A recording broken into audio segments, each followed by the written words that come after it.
Fari Kaçanolli, babai i Artur Kaçanollit, i cili u dënua pak ditë më parë me burgim të përjetshëm për vrasjen e dy të moshuarave në Durrës, thotë se gjykata dha dënim ekstrem pa prova për djalin e tij.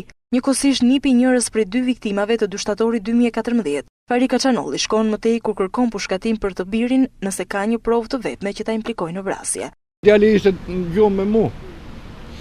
E ka përvu dhe hetusia.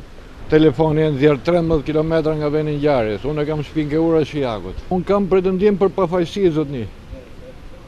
Edhe dëm shpërblim moral dhe material. Në qoftë se provohet 1% fajësi të djemve të mi, po i pusë edhe të dy, pranoj jo burg përheqëm, po shkatimër. Edhe mu bashkë me ta. Fari Kaçanolli pohon se do apeloj vendimin dhe do kërkoj rigjykim të çështjes. Në rast të dy djemt. Hajdini këtu.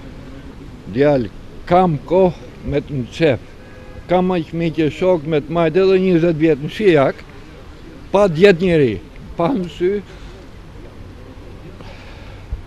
dhe u përgjithë, si në shkon men jam rëbab, tha.